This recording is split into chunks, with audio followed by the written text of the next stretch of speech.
We are now broadcasting, but I'm going to stop recording for the moment. Back and do a webinar for us, and we've updated it a little bit now that we are in a sort of post-COVID world. Our job market has just gotten a little bit tighter, so this is even more important information for us. I do want to sort of give you a few troubleshooting tips. You will be able to communicate with us through either the Q&A section, which is specifically for sort of broader questions that are not immediate that we can answer throughout. The chat section, you can also use to chat with each other, to send chats to us. If you're having technical difficulties or anything, just throw some chats in there, and I will be answering and managing those questions as best I can throughout, and then we'll leave some time at the end for more questions. I want to start us off with a little poll. This is anonymous, so feel free. We just want to get a feel of sort of where you guys are at right now. If you are currently looking for jobs, if you have a job, if you are still in school and kind of wondering what it's going to be like once you get out and try and enter this job market. So I'll let this go for a minute.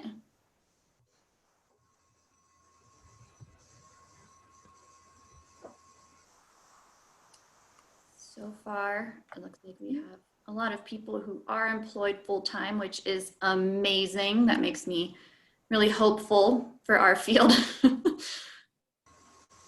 have a handful of students on there.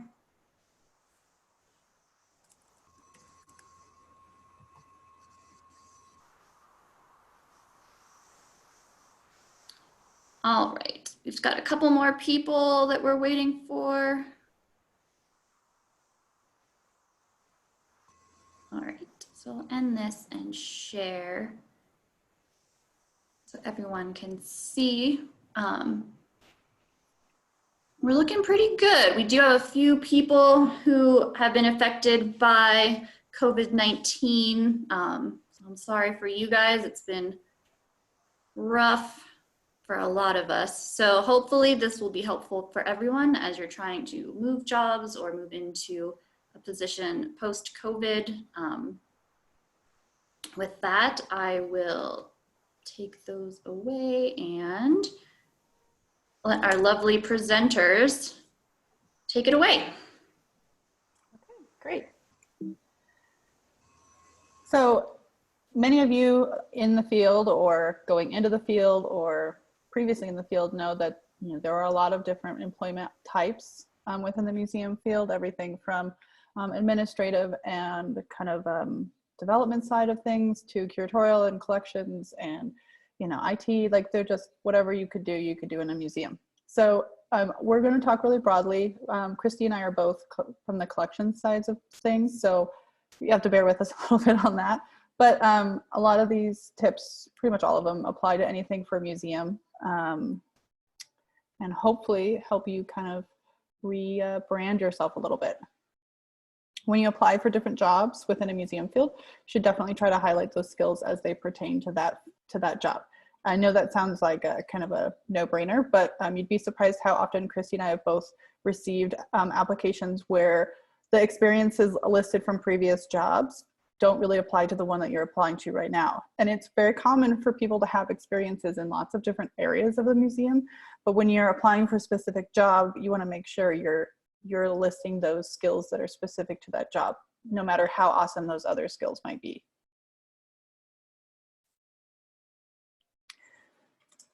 So there are lots of places you can look for museum jobs and create networks, which can help with your museum career progression.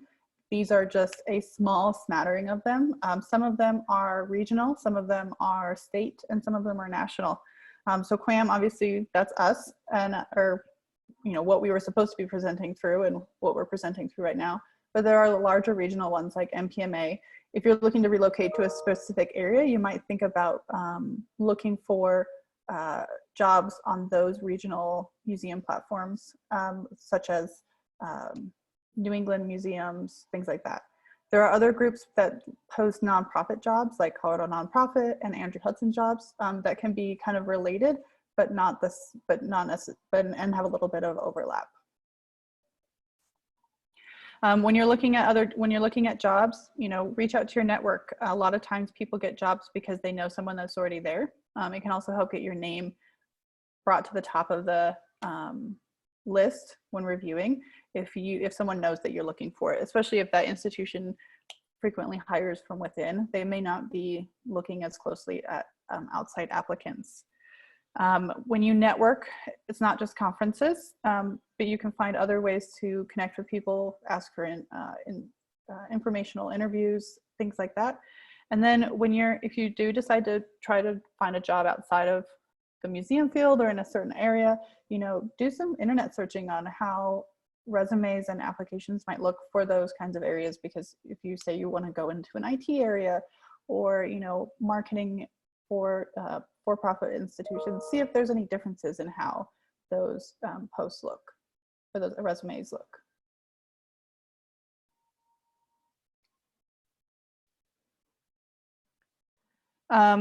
When you read the job description, really look for what the words are that pop out that talks about the qualifications and what they're looking for. When you're looking for the most important skills, think about them. I like to print out the job description and highlight what I think are the most important skills that they're recommending, and then see if I'm either using the same or similar language in my resume and cover letter. Am I highlighting the same things that they're looking for? And that will really help make your resume and cover letter pop out. Some businesses will use resume scanners where they're looking for specific languages, sometimes not. So you don't necessarily want to copy it verbatim, but you might want to lift some of the language so that it makes sense and catches the attention of those reading or the programs reading it. Even if you're not ready to apply for jobs, looking at postings to see what kind of jobs are out there and what skills they might want to acquire can be a good way to help you learn what skills you should work on, or how you might be able to word your experiences on your cover letter and resume.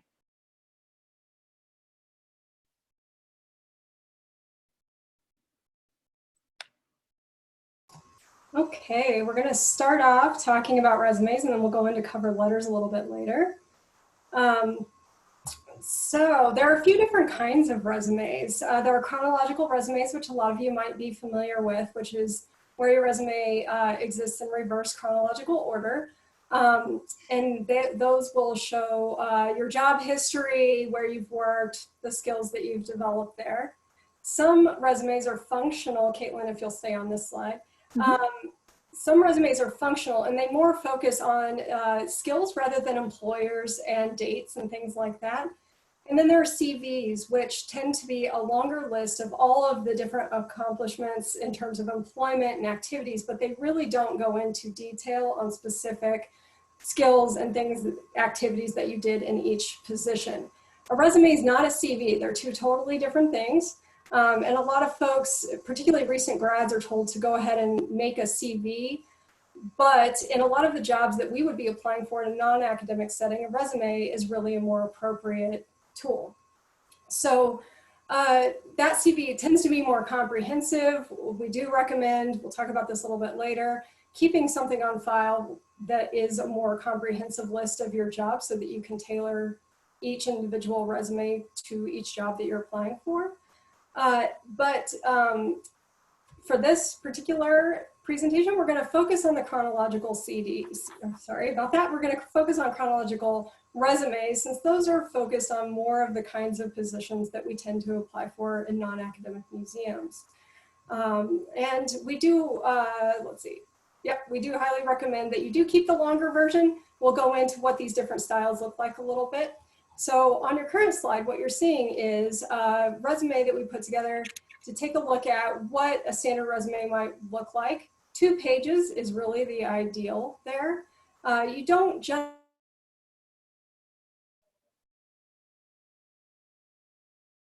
starting with an objective. We don't recommend putting it in top. Typically your objective is, when I see that written, it's to get the job that you're actually applying for. Well, we know that you're applying for that job because you've applied for it, so it's already there. So we don't really recommend an objective.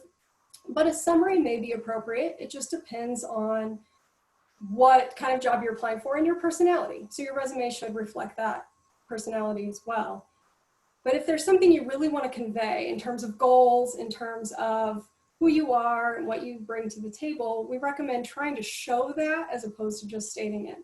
We'll get into that a little bit later as well. So that will come through in your cover letter, and it'll also come through in all the different activities that you've done in each of the jobs that you've had. So your experience should be in the chronological resume that you're seeing here, reverse chronological order. The most recent job will be at the top, and the most distant job will be at the bottom. If you are new to applying to jobs, you're just out of school, and your education is the most important thing at this point, it's the most relevant skill that you have, you can go ahead and put that at the top of your resume. If you have a lot of experience, you can start to move that further down. Later in your career, your education actually becomes more of a checkbox to make sure that you have that education than it does to become a focus of the person reading your resume. So, of a resume looks like this, but in general, we'll recommend that you not include things like GPA or particular hobbies that you've done. We want to keep this really on target. Remember that the resume is an instrument to achieve getting an interview for this job. And then your interview will help you actually get the job. So we'll the whole presentation will be in that kind of a vein. The next slide will show an example of the type of resume that I've seen growing in museums, but it may be really appropriate for things like an architecture job where you're highlighting certain skills. I would say that this particular format of resume is a bit too distracting for the kinds of jobs that we apply for in museums. And that's because it's taking up a lot of space on the left side with skills and things like that you could actually be demonstrating on the right side with what jobs you've actually had and what things you've actually done in those jobs. So this is the kind of thing when I'm a reader, and you're going to hear this throughout, that you want to make things easy on your reader. This person is reading hundreds of resumes. And with this kind of a resume, my eye doesn't really know where to go. And when I'm looking for the meat of what you did in your job, I'm getting much smaller snippets because there's not enough room on the page because you've divided it into different sections. This is kind of a personal choice, but just as a reader who's read a lot of these, I say make it easier on the reader and put as much meat in there as you can possibly get into each bullet point.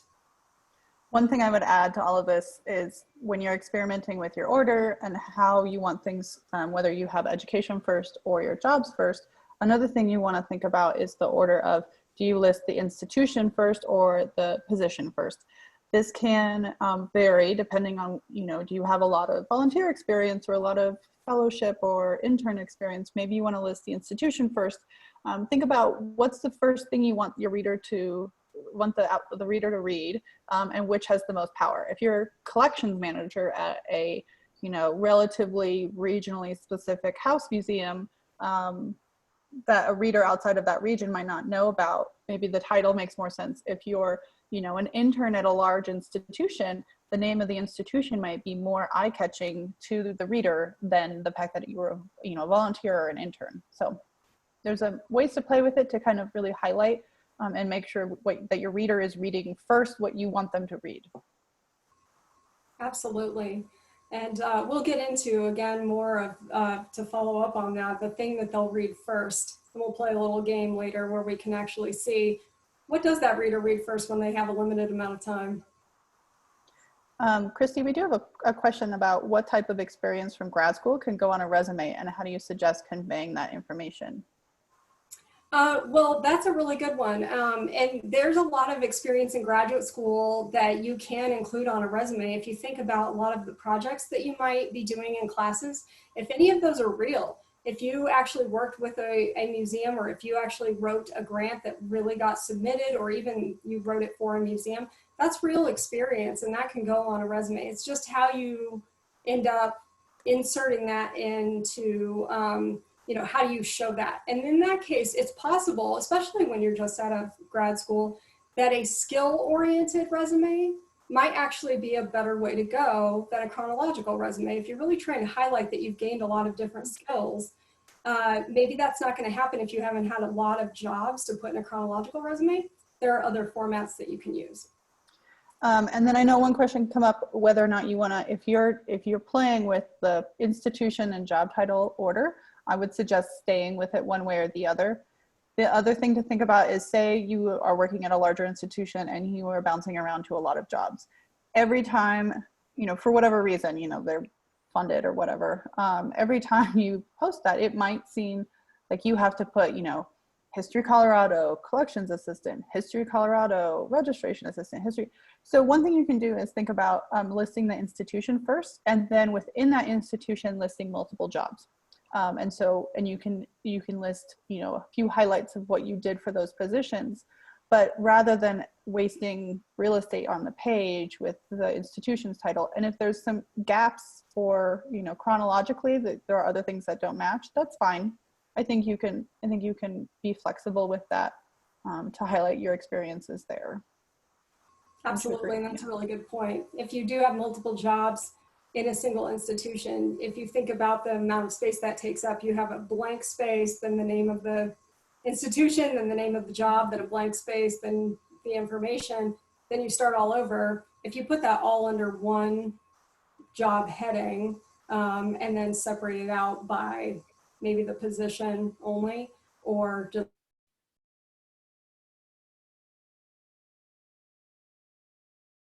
it saves you a lot of real estate. And then the last thing I'll add is that as you get more and more experience, you might find that you have a lot of relevant experience for a job. And so that all of that just can't fit. And so, you want to think about, well, what's the most relevant to the job you're applying for? And if you think there are older positions that do apply, but they're so old, but you really want to highlight that you were, a fellow at, wherever, you could do additional experiences at the very end and just list as a single bullet point the institution, the job title, or other order, and the dates. And if there were a couple extra things you wanted to highlight.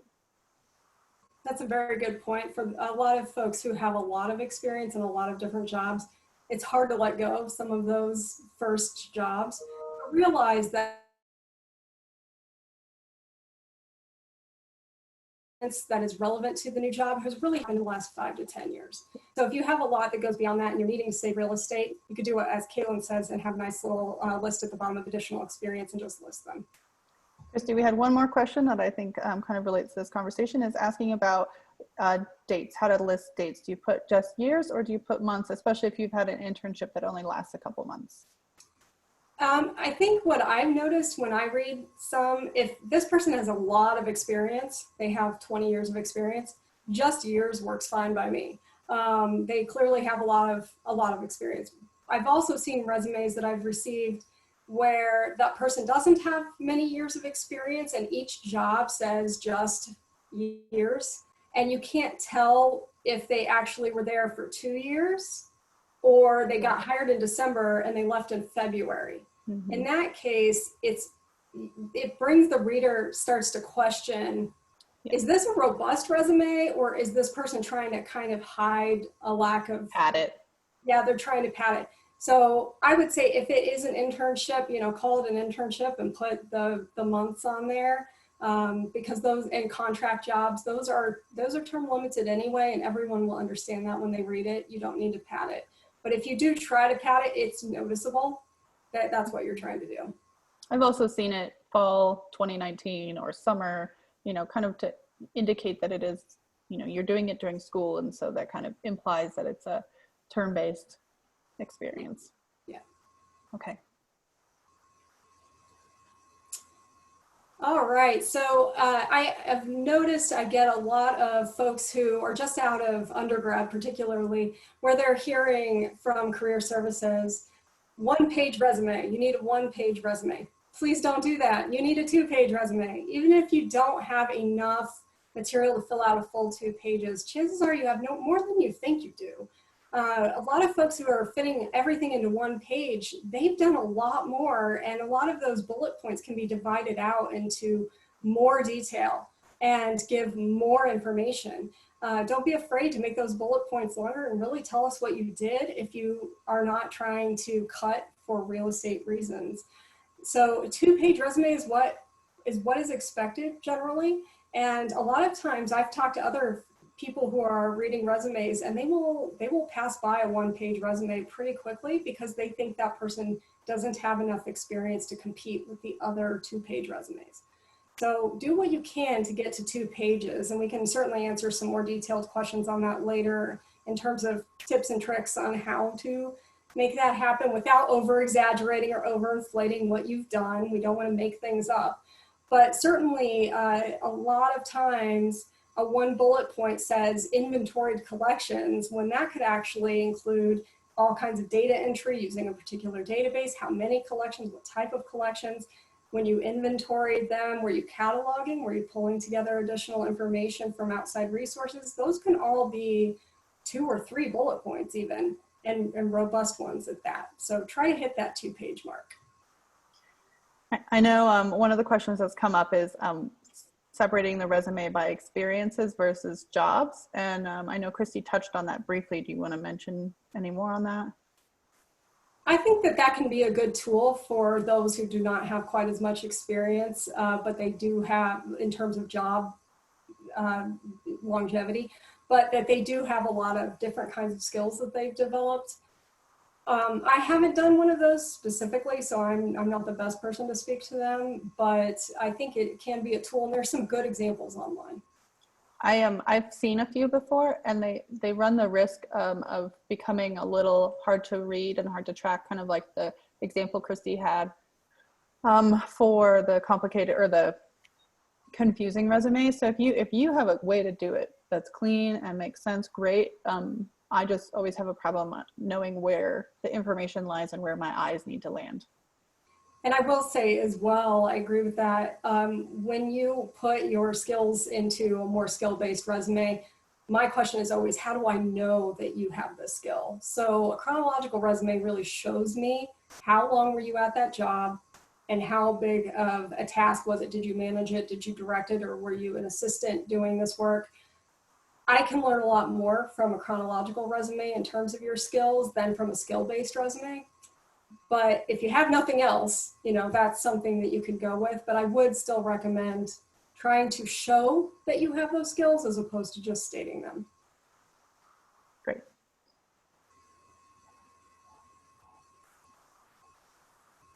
So this is where it gets a little hard. For a lot of people, they're trying to stretch their resume into 2 pages, but sometimes you have to kind of whittle it down, especially as you get more and more experience. So you want to remove a lot of extra words. You can add a lot of fluff words that can kind of just make it wordier and not really add to the substance of what you're trying to say. So flowery prose isn't really what you're aiming for. You really want to get to, again, the meat of what you did.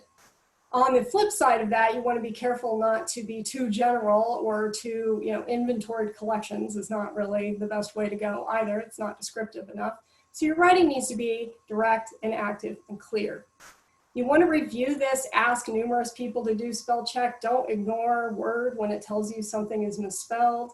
Make sure it's spelled correctly. If you say in your resume or your cover letter, I'm a really detail-oriented person, and there's a typo in that sentence, that just disproved what you just said. So you really, it does not hurt, ask 3 or 4 friends to look at your resume and read it over and over again and make sure that there are no grammar issues or inconsistencies in there. Don't include anything like references or salary requirements or any personal information or a photo in your resume. I've started to see a lot more photos showing up in resumes, which is to say I've seen a couple. Photos are not a good idea. In fact, a lot of HR departments are advising committees to not see applicants for as long as possible to avoid bias.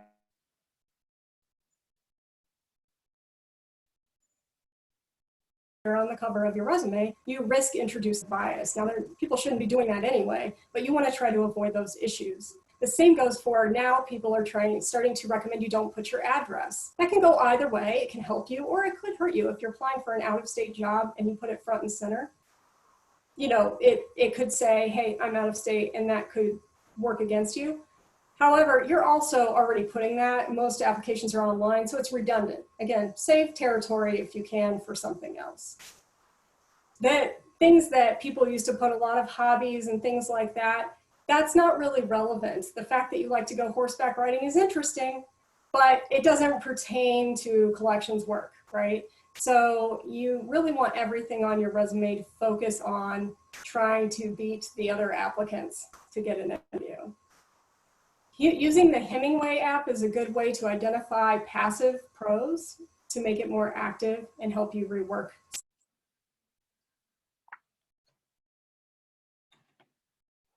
Always remember, again, this hiring committee and hundreds of these things multiple times. Make it easy. The first read is going to be really fast. You want to make it easy on them. You want to put all of the important stuff front and center, and just show them that you fit the job. Highlight those key terms that Caitlin talked about before. Highlight what they've mentioned that they're interested in as you can relate to it, and put them in the right place in your actual resume. And we'll go over that next.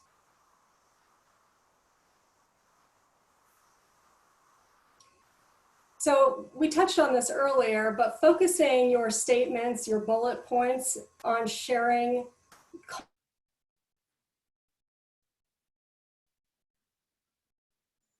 inventory Native American baskets says to me, you know how to do an inventory, and that you've worked with Native American basketry. However, there's a lot more to that story. I know there's a lot more to that story. So don't be vague with your accomplishments. I've actually received a resume recently that said processed material from boxes.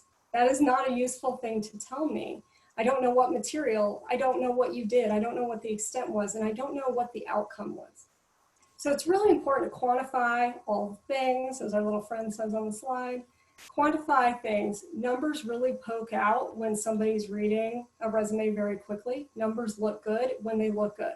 If they don't look so good for you, don't pad them or anything. You don't have to put them. But if they are very useful, put them in there for sure. And then always tell us to what end. What happened as a result of this? Why did it matter that you inventoried these baskets? Perhaps it was because you were preparing for a consultation.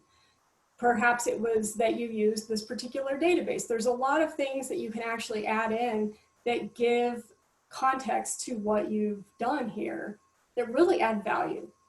So instead, saying inventoried approximately 200 Native American baskets, resulting in better location information in Past Perfect and increased access for curatorial staff, tells me you know how to use Past Perfect. It tells me this was a substantial inventory. It was 200, it wasn't 2.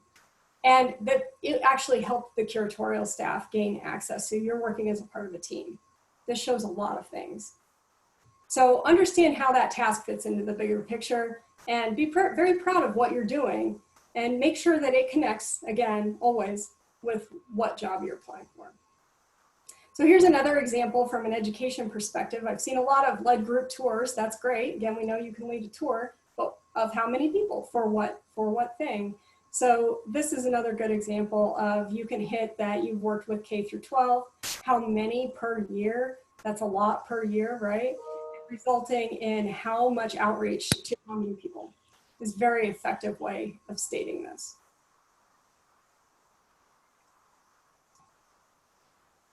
So Christy mentioned in that first slide of examples that you were showing teamwork. In all job descriptions, if you find one that doesn't have it, tell me. But in all job descriptions, it will want to know that you are a demonstrated team player who's, you know, good under pressure and with changing deadlines and flexible with an attention to blah, blah, it goes on and on. They want to know all those things, but they don't want to know, they don't want you to regurgitate those words and say, I'm a team player who's good at managing deadlines and, you know, being flexible. You need to show examples. So these are some examples here on this slide of soft skills that you might see posted. So they want to see that you can demonstrate it, but you need to demonstrate that you have these skills in your application material without just explicitly saying it. We'll give some examples. So this is one example. So rather than saying strong team member, strong team member with ability to manage deadlines, that doesn't really tell them or give them an example how. Saying that you successfully co-organized an exhibition with 2 co-organizing institutions in 2 different countries. Exhibitions were installed and shipped under budget and reached over 600 visitors. This has a lot of soft skills in it. You are a team worker, you're working under pressure, you're collaborating with possibly colleagues who don't speak the same language. There's probably changes and various deadlines throughout this whole thing, and you were able to manage a budget and keep those details under control.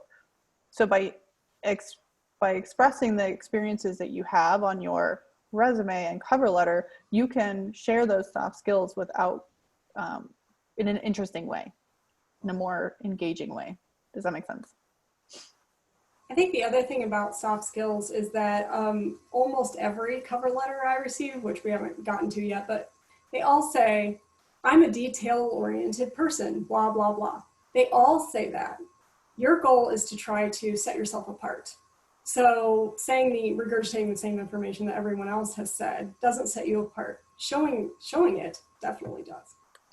And I know oftentimes people are reluctant to say they managed or did something because they're like, well, but I wasn't the only one, or I wasn't the lead on it. And it's like, well, of course, like everything is a team thing in museums. Like we all know that it's a collaborative thing and that you're not the only one doing it. And this shows even more that you were working with other people to achieve this goal.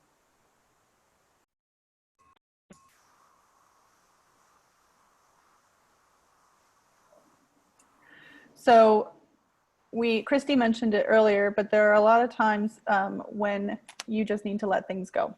And your resume and cover letter need to be skimmable, because that's the first, second, maybe third time it's read. It's going to be skimmed to varying levels.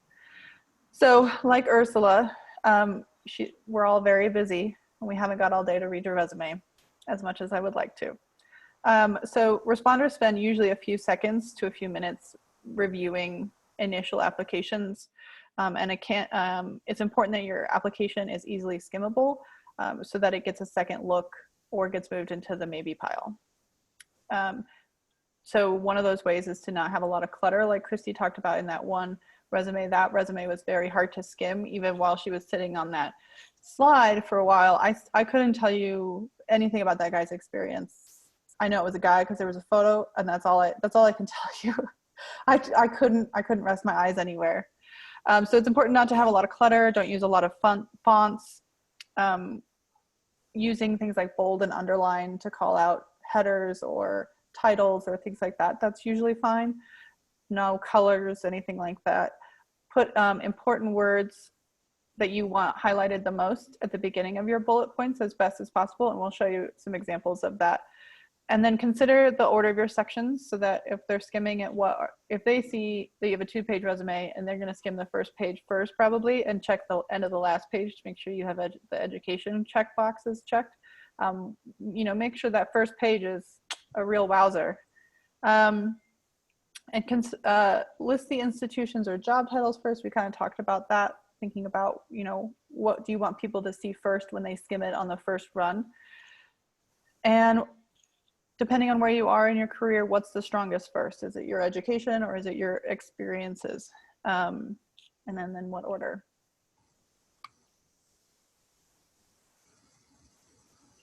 So most of us spend about 60 seconds, if you're lucky, on resumes, maybe less. So like Nick Cage, you could be gone in 60 seconds. So we're gonna do a little exercise. I'm gonna give you 10 seconds to skim a portion of a resume, and then you'll tell me what you see.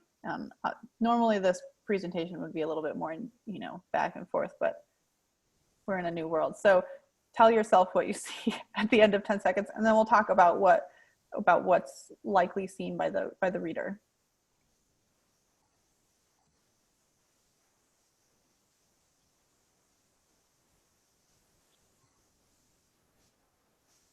Okay, so if I'm really paying attention and I'm giving you a lot of attention to this resume, what's highlighted might be what I see. I might see that you worked at the Golden History Museum. Looks like you worked there for you've been working there for a number of years, doing interpretation, maybe some stuff for exhibits. I'll look, you had a grant, you manage some staff. Cool, next resume. But chances are the first thing they're gonna see are what's the first 2 bullet points. And so when you're listing out what your experiences are for that job, you wanna make sure you're listing it to what's the most relevant and most maybe required for that job in terms of experience at the top, so that they don't have to get down 3, 4, 5, 6 bullet points to find what they're really looking for that you have experience doing. I would say when I do that first glance, that first slide was really on par with what I would see. Again, if you notice, it was probably the numbers. Saw $200,000. That means something. And then the first words, if they are significant, of each bullet point, or things that I'm already looking for. I usually have a little checklist on a Post-it note of, did I see this word? Did I see that word? If you start to pay a little bit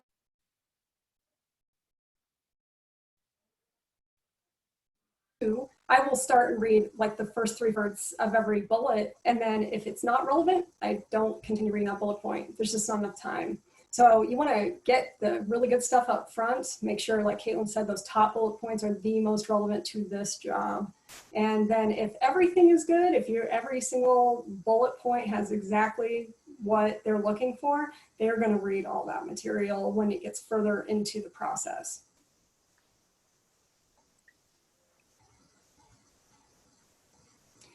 So as Caitlin said earlier, you've got to let it go. This is one of the things I find is really hard, particularly with graduating students. You're very proud of your accomplishments, as you very much should be.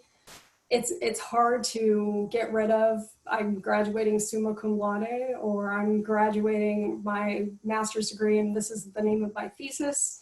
I worked really hard on that. I want to put it in there. A lot of times you don't have room for that. And I hate to tell you, but nobody cares after a certain point. It served its purpose, and it's very important that you had those experiences, and they did serve their purpose. Your resume with your grade point average and your high school hobbies and extracurriculars got you into graduate school or got you into that first job. Now it's time to, again, professionalize the resume for the next job, the thing you're applying to this time. Remember that this isn't, it feels like your resume is a great highlighting tool of your entire career, but it's really not. The point of the resume is a tool to get the next interview. It isn't a highlight of your entire career path. And that can be very difficult to let go. You're going to be very proud of a lot of different things. And I mentioned it earlier, I have a hard time now letting go of the first couple of jobs that I had that were for places that impressed me, and I wanted to keep them on there, but I'm running out of room, and they're going to have to go either into a bullet point list or just completely gone altogether. So sometimes you just have to let it go. Keep that long resume, it'll make you feel better.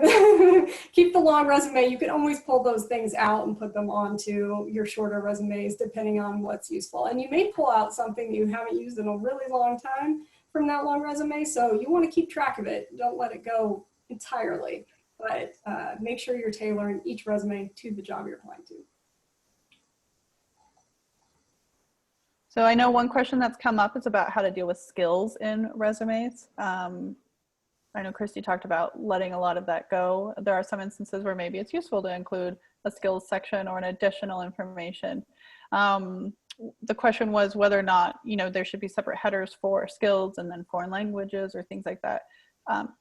To me, if you're going to include a section like that, it kind of is additional information, and that's just all falls under one. And maybe one bullet point is, databases, and you list the ones that you have experiences with, or foreign languages, and you list your experience and proficiency.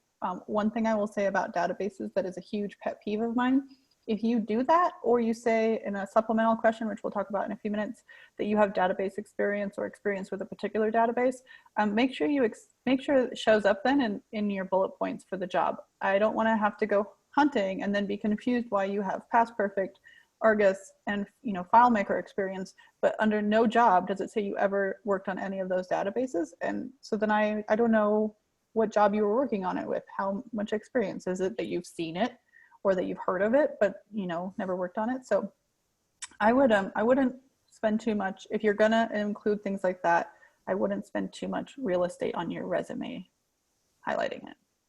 Would you agree, Christy? Yeah. Yeah, I've definitely seen that where there's just no backup to those claims, and there has to be backup. And then another question about when people have left the museum field for a couple of years, how do they relate their experiences outside of the museum field to the job they might be applying for? Do you have any pearls of wisdom for that? Yeah, absolutely. I mean, if you've left the museum field, but you are doing data entry for an insurance company, data entry into a database is still data entry into a database. You can include those skills, and maybe you wrap them up in skills, or maybe you just only put those bullet points under the jobs as they relate. And you can cover a lot of that in your cover letter, which we'll get to here shortly. I would also say a lot of times those jobs outside of the museum field are where you can really call out your experiences with soft skills rather than those kind of hard skills of like inventorying Native American baskets, you know, things like that.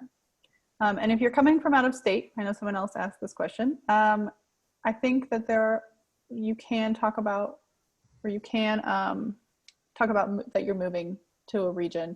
I know Chrissy said to, you know, leave out address, which is a personal choice, especially if your most recent museum to present is like in New Mexico and you're moving to Wyoming, someone's going to probably guess that you're still living in New Mexico, or you haven't updated your resume.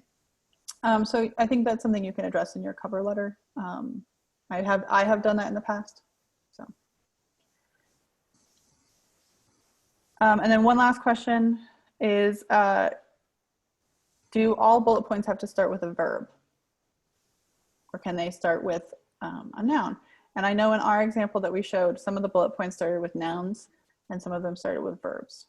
I'm not strongly attached to either. I find the verb started that you end up with a lot of the same: managed, coordinated, arranged, over and over again. I would rather something a little bit more interesting to read than just the same words.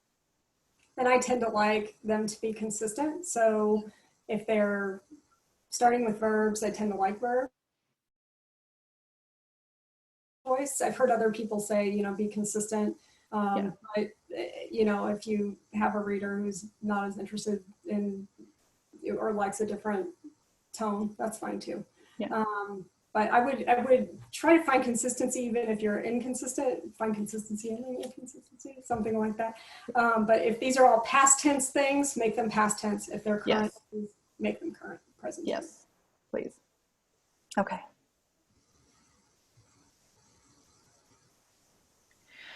So supplemental questions.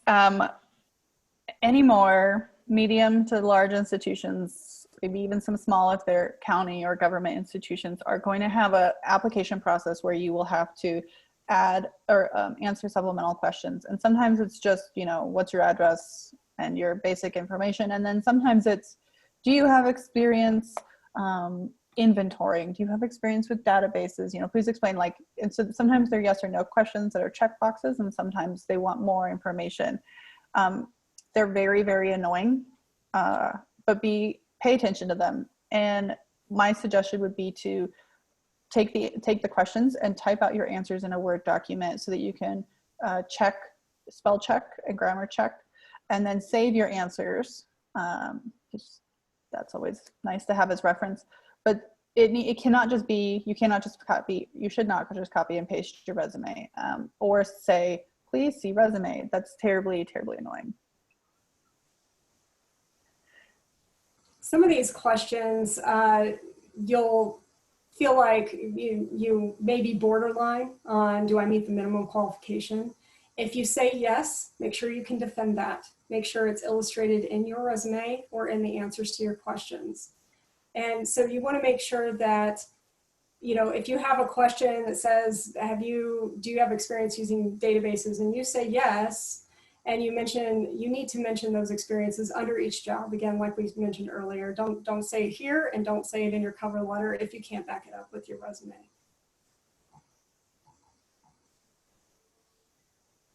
These are some of the kinds of questions that you might get on a computerized application. And yes, they are intended as weed out questions. Oftentimes, if you say no, your application will not make it to the next round, and the people who are interviewing won't even see the application at all.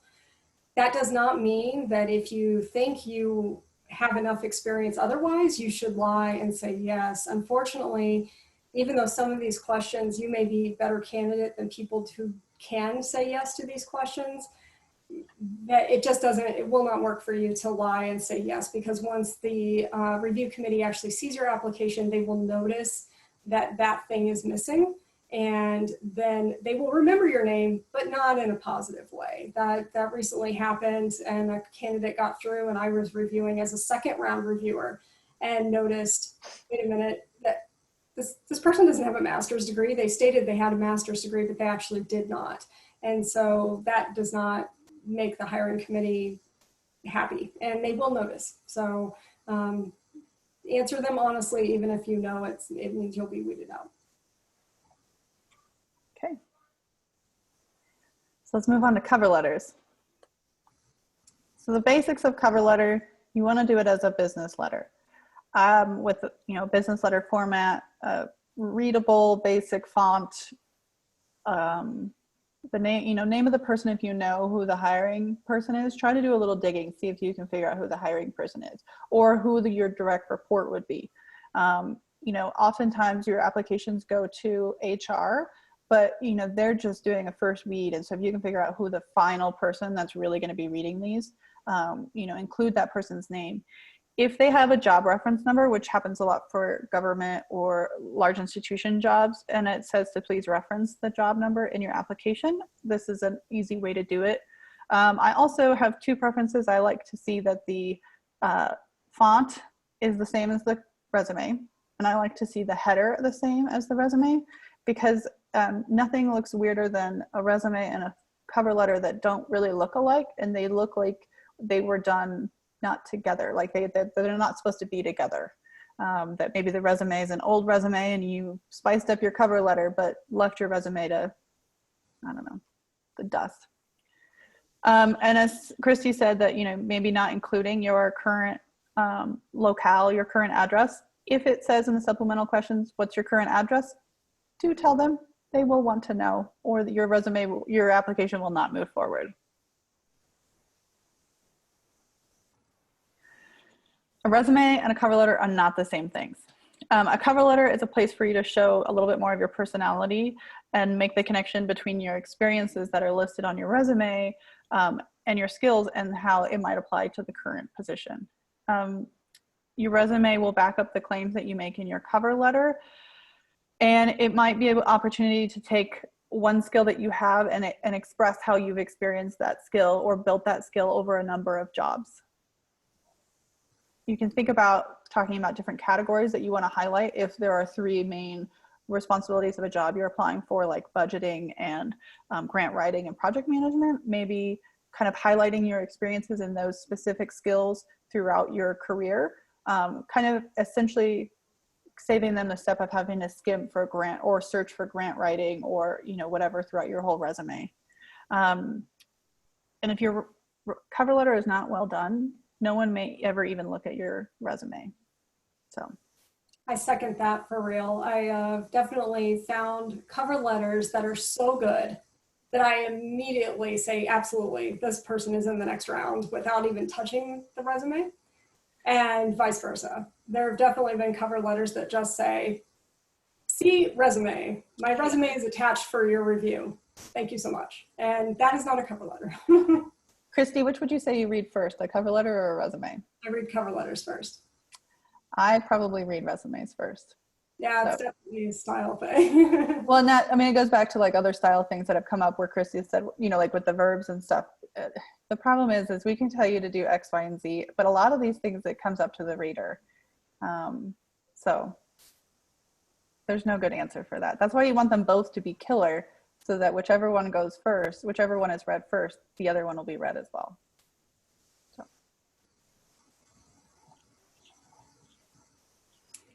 This is another stylistic thing and a choice that you can make. You definitely want to show your personality a bit in the cover letter, But remember that usually resumes and cover letters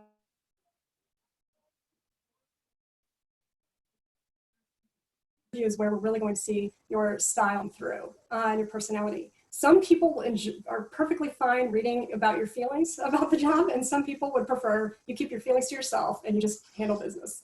I think that's really just a personal style thing.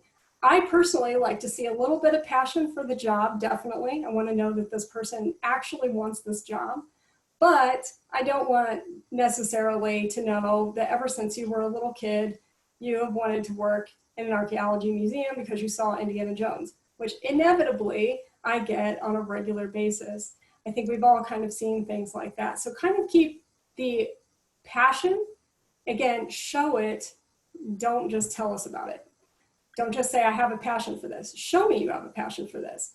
There are better ways of stating something like that. For example, you might say, in my position as lead educator, I found working with teenagers to be the most rewarding, so on. That really tells me that you actually find passion in the work you're doing rather than just saying, I have a passion for education.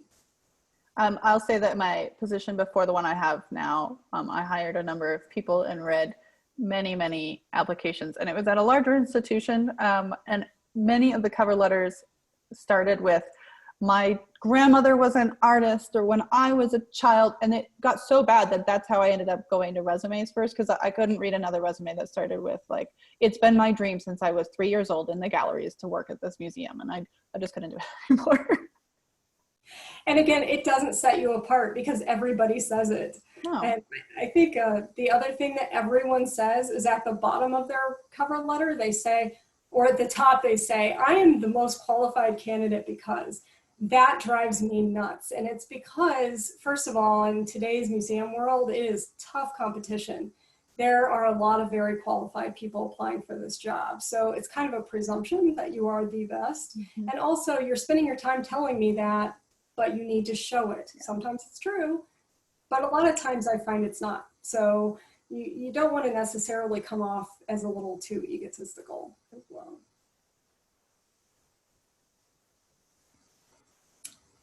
So we're going to kind of summarize here with the common mistakes that can happen. We've listed a lot of these, but things that tend to show up. Less than professional email address. You should not have, I love Snoopy at gmail.com. That is not the best email address for a professional to be applying with. Come up with something new. No contact information. I literally had a cover letter and resume, an entire application with 0 contact information on it. And that person was one of the most qualified people. And there was no contact. There was no way to get a hold of them other than the data they entered in the electronic system, which I had to then go find. It's irritating to your reader. You're not looking for any reason to irritate the reader. You need to make it easy on them. Why make a header if you don't put your phone number in it?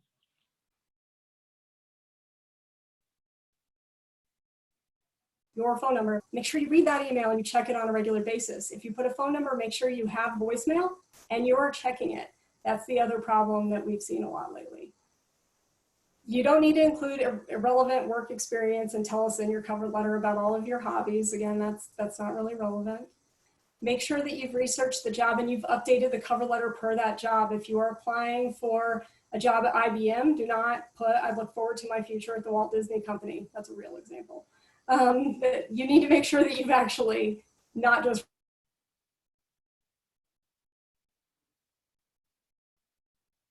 that you're using a new one. As Caitlin mentioned, big fonts and excessive design do not do what you think they're doing. They just clutter things and make it difficult to read. Be careful of your pronouns. Don't forget to customize. I just covered that one. Don't be rude. I can't believe I have to say this, but please don't swear in your cover letters. That's happened. And don't be too egotistical or too brash. Watch out for typos. We've covered that for a while here. And Caitlin also discussed not rehashing your resume. And then again, also don't be too casual or informal. If you're emailing this, don't email the person by their first name and say, attached is my information, and just be really casual about it. Try to be formal and make it a business cover letter. In the sample, sorry. Sorry, go ahead. I was going to say, in the sample cover letter, I forgot to mention, we did, it does note the change in locale. So although her address isn't listed, and it's very obvious that she's been working in central New Mexico, but is applying for a job in Wyoming, she says at the end, I'll be in the area in a few weeks and would love to talk to you about the museum and the position. I've done that where I've been moving to another state, and I knew the date, and I said, I am moving to this state on this date because of something else. It kind of takes the pressure off, and just because a lot of times institutions can't afford relocation fees, so, which isn't necessarily a reason to say that, but you know, new world. That's a really good point. If you're going to be in the area, they may think, well, maybe we don't interview this person because we can interview everyone else in person. Mm-hmm. Gives them the opportunity. You're just letting, again, you're making it easy on them. You're telling them I'm already going to be there, or I'm already relocating. That's important information. They do want to know that. And be careful of making it too long. I've received numerous 2-page cover letters, 1-page resumes. That's the reverse. Make it a 1-page cover letter, 2-page resumes. Cover letters are long. It's a lot to read. Make sure again, please make it easy on your reader. Only 1 page. And it can be too short. Said this already. An email is not a cover letter, and saying my resume is attached is not a cover letter. Make sure it's a real letter, and 1 paragraph is not really a full cover letter. So do the whole thing.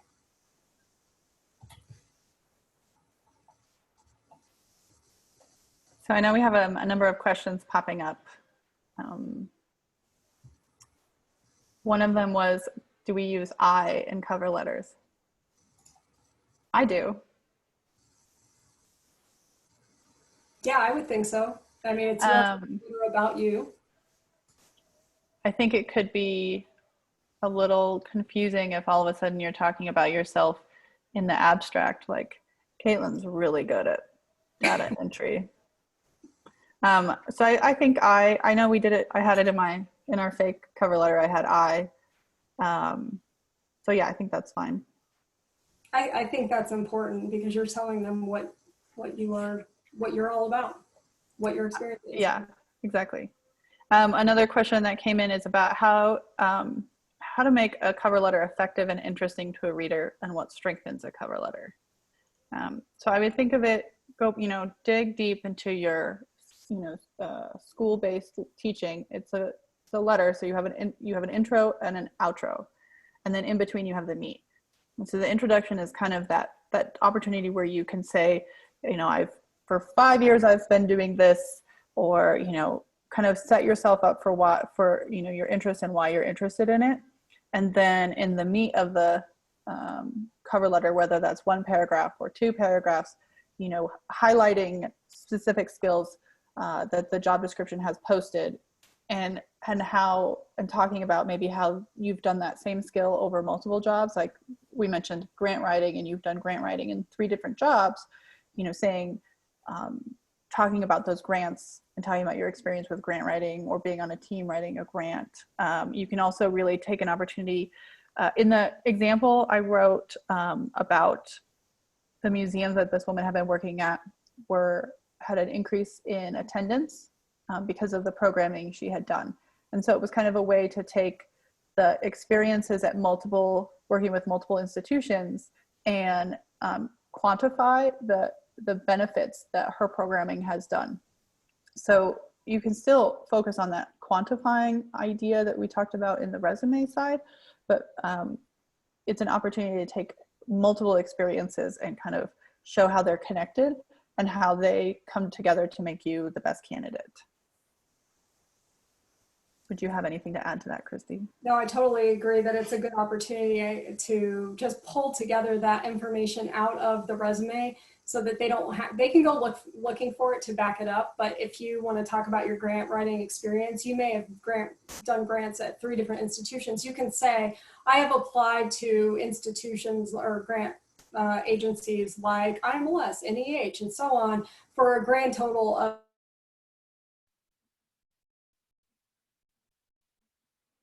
at the following institutions. You're just summarizing to go find in the resume and nitpick out of there. And so this is an opportunity to draw out all that information and summarize it in a space and directly correlate it to the skills that they are looking for.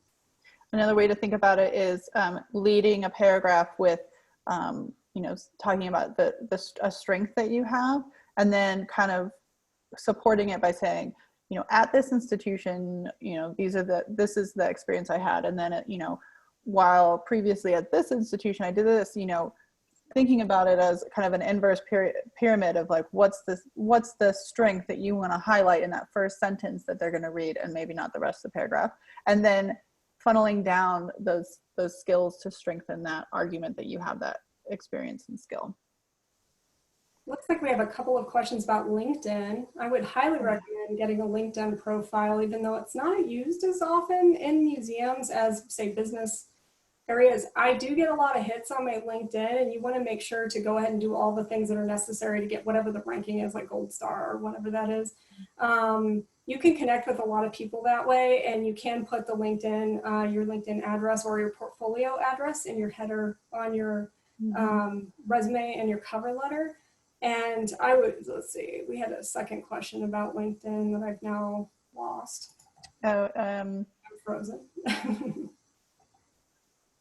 Yeah, so whether or not we treat LinkedIn kind of like a CV, and I would say that is a good opportunity to maybe not be a full CV, but maybe kind of a slightly more robust version of your resume. And I know Christy mentioned a lot of times institutions are asking that you not Google the person prior to interviewing them. So depending on where they work and depending on if they follow the rules, they may or may not see your LinkedIn profile. But you know, if you have a lot of experience and on your resume you only list, like, say, 4 of those experiences, but you have other ones, the LinkedIn profile is a good opportunity to list additional experiences that may not have made it to the resume cut. And even for those of us who are not allowed to Google the person, putting your LinkedIn address or your portfolio address in your resume and cover letter allows us to click on those things and lets us know that they exist in the first place. If an applicant has a museum portfolio online, Christy, how do you feel like, because I know I know CU is tighter lip about Googling people. How does that portfolio differ from, say, a LinkedIn or Facebook page? Yeah, the portfolio, and there was a webinar a week ago on portfolios, so you can check that out. Will be available in a recording.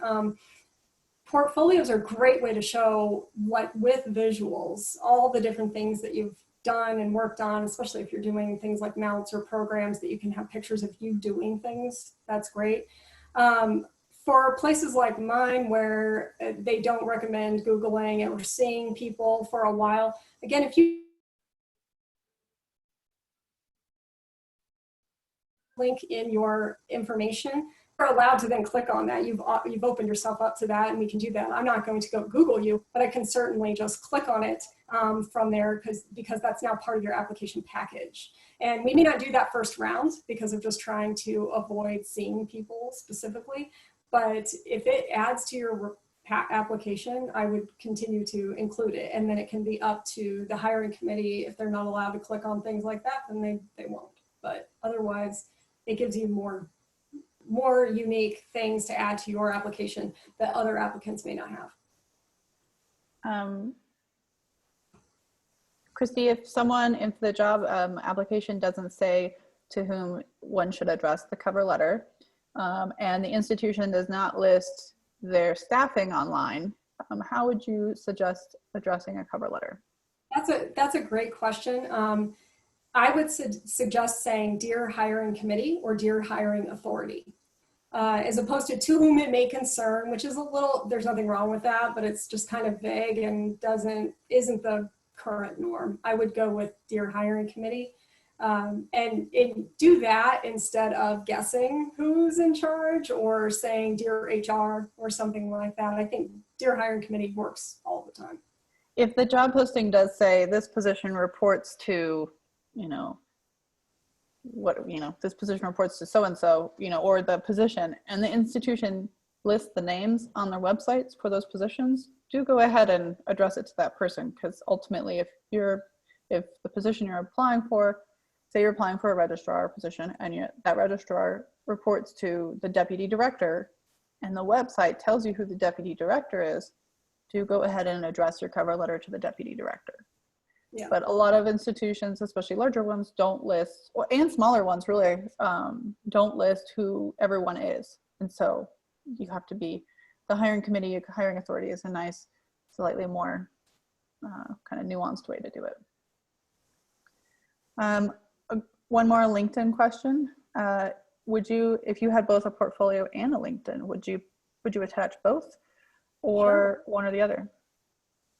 Why not? Yeah. With both. I mean, it's in your header. It's not taking up a lot of room, and LinkedIn profile is not the same as a portfolio. It's more about your network and listing the jobs that you've done, as opposed to showing what you've done. A portfolio is really visual. It shouldn't just be a bullet point list. There's no point in doing that. That's what your resume is. So they're two totally different things. Why not include them both? And another question we have is, how important is seeing a master's degree in museum studies or related field when reviewing resumes for entry or mid-level positions? I would say it all depends on what's required. You'll see in the job description if it's required master's or preferred, and you may have a weed out question if it is required. That will just weed out anyone who says no. So it just depends on the job posting. If the job is an entry level and it does not require a master's, then it's not as important. But I would say you're always competing with a group of people you do not know necessarily. And so you do the best that you can. And if you can get that degree, it will help. But if it's not required, then it's kind of just depends on what your competition looks like. I have seen people who did not have a master's degree, but a lot of experience get hired for a job that was preferred or required master's because they just out-experienced anyone else that was applying. Yeah, keep in mind 20 years ago, master's degree wasn't required, nor did they exist in plentiful numbers. So those folks who are of like my generation and beyond don't necessarily have the master's degree to go with the experience, but will at this point have at least 20 years of experience behind them. One follow-up question to that, Christy. If a supplemental question asks you, do you have a master's degree and you haven't finished your thesis, what do you say? That's a really good question. If you know you're going to graduate by the time they read this, do you just say yes? I don't know. I can't tell you to do that. Yeah. I know I've seen in some instances where people have applied and under master's degree, said coursework completed, thesis, anticipated graduation dates, things like that. So, I mean, you've finished I would probably have said yes to that question. I have finished my thesis, but I know a lot of people who haven't. And sometimes they'll just never finish it. And sometimes they're just still working on it. So you have to kind of decide what the best way is to convey that information in a kind of truthful way. I think if it's a yes/no question, that's very difficult. If it's not, you can say graduate expected date, this date. If you have a defense date and you can be pretty confident you've just applied for this job and your defense date is next week and you know you're going to pass, maybe you go ahead and say, I'm not going to tell you to do that. We're just saying it's not easy. It's not easy in that realm. If you know people, we talked about this earlier, your network is so important. If you know people, ask them if you know people who are doing the hiring, ask them what they prefer you do.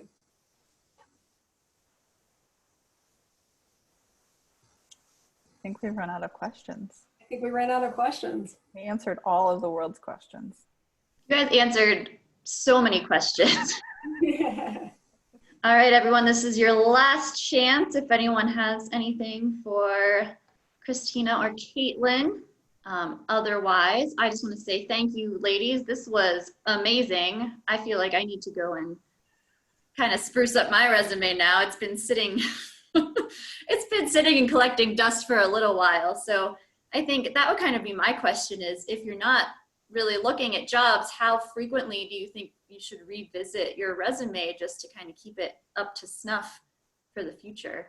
Well, I would say that you should always be keeping up to snuff your kind of personal CV resume that Christy and I have mentioned, where you have essentially all of your experiences ever on one document, and that you can use that to kind of pull things out and create the resume that you're applying for. A resume shouldn't be a static document, and it should continue to grow. So as you hit milestones in your job, or do great things or great experiences in your job, go back and add that so that you don't forget. Because there's nothing worse than saying, okay, been at this job for 4 years and I don't remember anything. I don't remember how many students came through that on that tour, or how many pieces I inventoried, or anything like that. I mean, you don't want to be scrambling to do that, because that will just weaken your process. A good time to do that is after your annual review. If you do accomplishments as a part of your annual review for your job, you can take some of those accomplishments and just copy and paste them into that mega long resume that you're keeping. And that way you've at least prompted yourself to remember that those things happened in the numbers that were included. So that's a good way of making it faster. I also update mine on pretty much a yearly basis because of applying for grants. And if you apply for a grant, you have to throw in a resume. And while it doesn't need to be super tailored and that kind of thing, at least gives me an opportunity to check it over every so often. One thing I'll say that is not a question here, but has been a question in the past when I've done this presentation, is about government applications. The resume and CV is different than a government application. And if you are applying for a government job and they're going to want specific things, and I can't tell you what that is because I've never done that, but reach out to your network and say, hey, do you have a resume example? I mean, I can't tell you the number of friends that have sent me resume examples or cover letter examples. And, so reach out to your network and ask them how they've dealt with certain applications. And then when you do finish your resume or cover letter, send it to a friend, send it to someone. I mean, they're going to find mistakes and things that you haven't read or haven't seen on your 5th read or 6th read of it. So. Yeah, and that's a good point. So I work in local government, so all of our resumes come through our gov system. So the same people who are applying for like a mowing position are using the platform as people who are applying to be, our education coordinator. And so we can't really personalize, and we can't ask for a cover letter. So even if you're applying in a situation like that and it doesn't say directly like upload your cover letter, do it anyway. Mm-hmm. If you have the opportunity to upload something, it's always really sad to just see resumes and no cover letters. And I'm like, who are you? Like, what? And federal jobs, I understand, also have their own system as well. Yeah. Their own format. So that would be another thing you could do, like some internet searching on Fed job formats and such. So definitely you might have to take that initiative on your own, but always, always, always cover letters, even if they don't ask for it explicitly. No one's going to be mad at you for including one. Oh, the cover letter. All right, so we did record this session. It will be available on the Zoom platform for now. We're working on getting them hosted on our QAM website, but for now, they will be available through Zoom. It may require a password. The way to get that is to actually re-register for the webinar in Zoom, and then it will send you a link and a password to view it. Or you can always email any of us here at QAM, and we can kind of help you through that, and they'll send me the password immediately. So that's how you can view it and pass it along to friends if you thought this was helpful and want to share it. The last thing is, after you sort of close out of the webinar itself, there will be a link to take a survey. And that's just going to help us collect some more information about who you are and what you're interested in seeing from us in the future as we kind of move away from our large conference and into more sort of distance learning. So we're trying to figure out how we can best help all of you. All right. Well, thanks everybody for joining us today. We have one more webinar scheduled for next week that's geared more towards educators and programmers, specifically using interpretation for those things. And we have some representatives from the National Association for Interpretation leading that one. It's also free. It'll be Wednesday at 2, so sign up for that one. You can get the info on the QAM website or Facebook page. Other than that, have a great weekend, everybody. Bye. Bye.